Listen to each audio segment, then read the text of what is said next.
जय। एक बार नंदनस्थान के निवासी ऋषियों के संसार से कल्याण सूत जी ने पूछा, हे सूत करार काल में लोगों के बालक किस तरह दीर्घायु होंगे, सो कहिए। सूत जी बोले, जब द्वापर का अंत और कलयुग का आरंभ था, उसी समय बहुत सी शोकाकुल स्त्रियों ने आपस में सलाह की कि क्या कली काल में माता के जीवित रहते पुत्र मर जाएंगे। जब वे आपस में कुछ निर्णय नहीं कर सकी तो गौतम जी के पास पूछने के लिए गए। जब उनके पास पहुंची तो उस समय गौतम जी आनंद के साथ बैठे हुए थे। उनके सामने जाकर उन्होंने मस्तक झुकाकर प्रणाम किया। तदंतर स्त्रियों ने पूछा, हे प्रभु, इस कलयुग में लोगों के पुत्र किस तरह जीवित रहेंगे, इसके लिए कोई व्रत या तप हो तो कृपा करके बताइए। इस तरह उनकी बात सुनकर गौतम जी बोले, आपस में मैं वही बात कहूँगा जो मैंने पहले से सुन रखा है। गौतम जी ने कहा, जब महाभारत युद्ध का अंत हो गया था और द्रोण पुत्र अश्वत्थामा के द्वारा अपने बेटों को मारा देख सब पांडव बड़े दुखे हुए थे, तो पुत्र के शोक से व्याकुल होकर द्रौपदी अपने सखियों के साथ ब्राह्मण श्रेष्ठ धौम्य के पास गई और उसने धौम्य से कहा, हे विपेंद्रे, कौन सा उपाय करने से बच्चे दीर्घायु के हो सकते हैं, कृपा करके ठीक ठाक कहिए। धौम्य बोले, सतयुग में सत्य वचन बोलने वाला, सत्यचारण करने वाला शमदर्शी जीमुत मोहन नामक एक राजा था। एक बार वह अपनी स्त्री के साथ अपनी ससुराल गया और वहीं रहने लगा। एक दिन आधी रात के समय पुत्र के शोक से व्याकुल कोई स्त्री रोने लगी, क्योंकि वह अपने बेटे के दर्शन से निराश हो चुकी थी। उसका पुत्र मर चुका था। वह रोती हुई कहती थी, हाय मुझ बुढ़िया माता के सामने मेरा बेटा मरा जा रहा है। उसका रुदन सुनकर राजा जीमुत वाहन का तो मानो हृदय विद्रोह हो गया। वह तत्काल उस स्त्री के पास गया और उसने पूछा, तुम्हारा बेटा कैसे मरा। बूढ़ी ने कहा, गरुड़ प्रतिदिन आकर गांव के लड़कों को खा जाता है। इस पर दयालु राजा ने कहा, माता अब तुम रो मत, आनंद से बैठो, मैं तुम्हारे बच्चे को बचाने का प्रयत्न करता हूँ। ऐसा कहकर राजा उस स्थान पर गया जहाँ गरुड़ आकर प्रतिदिन मांस खाया करता था। उसी समय गरुड़ भी उस पर टूट पड़ा और मांस खाने लगा। जब अतिशय तेजस्वी गरुड़ ने राजा का बायां अंग खा लिया तो झटपट राजा ने दाहिना अंग फेरकर गरुड़ के सामने रख दिया। यह देखकर गरुड़ जी ने कहा, तुम कोई देवता हो, कौन हो तुम मनुष्य तो नहीं जान पड़ते हो। अच्छा, अपना जन्म और कुल बताओ।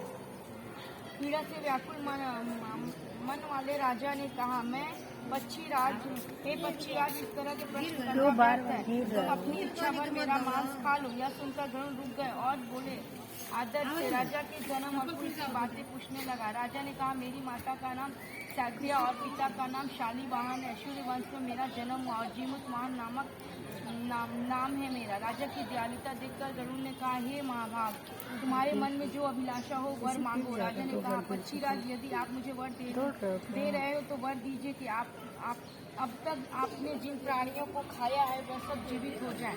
हे स्वामिनी, सब अब से आप यहाँ बालकों को ना खाएं और कोई ऐसा उपाय करें कि जहाँ वह उत्पन्न हो वो लोग बहुत दिनों तक जीवित रहे। धौम्य ने कहा, पक्षीराज गरुड़ राजा को वरदान देकर स्वयं अमृत के लिए नागलोक को चले गए। वहाँ से अमृत लाकर उन्होंने मरे हुए मनुष्यों की हड्डियों पर बरसाया। ऐसा करने से सब लोग जीवित हो गए जिनको कि पहले गरुड़ ने खाया था। राजा के त्याग और गरुड़ की कृपा से वहाँ वालों की बहुत कष्ट दूर हो गए। उसी समय राजा के शरीर की शोभा दूनी हो गई। राजा की दयालुता देख गरुड़ ने कहा, मैं संसार के कल्याण एक वरदान दूंगा। आज अश्विनी मास कृष्ण सप्तमी से रहित शुभ अष्टमी तिथि, आज ही तुमने यहाँ की प्रजा को जीवन दान दिया। हे बस अब से यह दिन ब्रह्म भाव का हो गया, जो मूर्ति भेद से विविध नामों से विख्यात है। वही त्रिलोक से पूजित दुर्गा अमृत प्राप्त करने के लिए अर्थ में जीवित पुस्तिका कहलाई है। तो इस तिथि को जो स्त्रियाँ उस जीवित पुस्तिका की और कुश की आकृति बनाकर तुम्हारी पूजा करेंगी, तो 2 दिनों तक उनका सौभाग्य बढ़ेगा और वंश की बढ़ती होती रहेगी। हे महाभाग, इस विषय में विचार करने की आवश्यकता नहीं। हे राजन, सप्तमी में रही करोगी तिथि की अष्टमी को व्रत करें, यानी व्रत तिथि अष्टमी जिस दिन हो उस दिन व्रत न कर शुद्ध अष्टमी को व्रत करें और नवमी में पालन करें। इस पर ध्यान न दिया गया तो फल नष्ट हो जाएगा और सौभाग्य तो अवश्य नष्ट हो जाएगा। जिनको इस तरह का वरदान देकर गरुण बैठक धाम को चले गए और राजा भी अपनी पत्नी के साथ अपने नगर को वापस चला। द्रौपदी कहते हैं देवी यह अतिशय दुर्लभ व्रत मैंने तुमको बताया, यह व्रत करने से बच्चे दीर्घायु के होते हैं। देवी तुम भी पूर्वाक विधि से यह व्रत और दुर्गा जी का पूजन करो तो तुम्हें अभिलाषित फल प्राप्त होगा। मुनिराज धौम्य की बात सुनकर द्रौपदी के हृदय में एक प्रकार का कौतूहल उत्पन्न हो गया और पूर्ववासिनी स्त्रियों को बुलाकर उनके साथ उत्तम व्रत किया। गौतम ने कहा यह व्रत और उसके प्रभाव को किसी एक चिन्ह ने सुन लिया और अपनी सखी सियारिनी को बतला दिया। इसके बाद से पीपल वृक्ष की शाखा पर बैठकर उस चिन्ह ने उस व्रत के खोते में बैठकर सियारिनी को भी व्रत बताया। फिर वही चिन्ह उसी उत्तम ब्राह्मण के मुख से यह कथा सुनकर आई और पीपल के खोते में बैठ गए और अपनी सखी को सुनाया।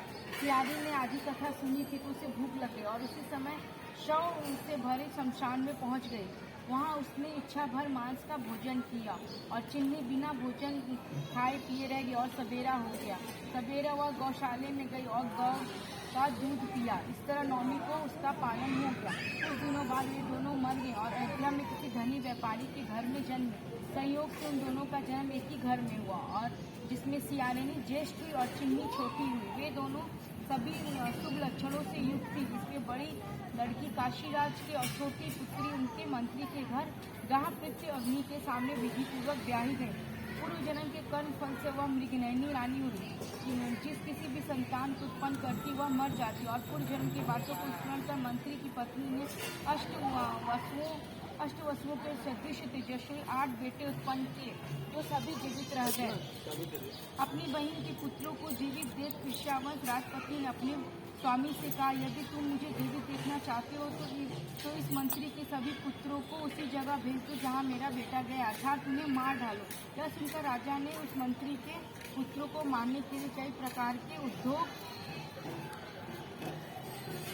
किए पर मंत्री पत्नी की जीव पुत्रिका के पुण्य बल से बचा लिया। एक दिन राजा ने अपने आदमियों से उन पुत्रों का सर कटवाकर पिटारी में रखवाया और पिटारी उनकी माता को भेज दिया, किंतु वे 8 शिव बेशकीमती जवाहरात हो गए और भले चंगे 8 लड़के अपनी माता के पास चले गए। उनको जीवित देखकर राजपत्नी को बड़ा विस्मय हुआ। अंत में वह मंत्री के पत्नी के पास आई और उसने पूछा बहन तुमने कौन सा ऐसा पुण्य किया जिससे बार बार मारे जाने पर भी तुम्हारे बेटे नहीं मरते। इस पर मंत्री की पत्नी ने कहा पूर्व जन्म में मैं चिन्नी थी और तुम सियारिनी थी। हमने और तुमने साथ जीव पुत्रिका का व्रत किया था। तुमने व्रत के नियमों को भली भांति पालन नहीं किया और मैंने किया। इसी दोष से हे बहन तुम्हारे बेटे नहीं जीते हैं। ओ राजरानी अभी तुम जीव पुत्रिका व्रत को करो और तुम्हारे बेटे दीर्घायु होंगे। मैं तुमसे सच सच कह रही हूँ। उसको कथा अनुसार रानी ने व्रत किया, तभी से उसके बेटे सुंदर और दीर्घायु होकर बड़े बड़े राजा हो गए। सूर्य जी कहते इस प्रकार का आनंद देने वाला मैंने यह दिव्य व्रत बतलाया। स्त्री चिरंजीवी संतान चाहती है तो विधि पूर्वक यह व्रत करें। जय चिरतिया माँ।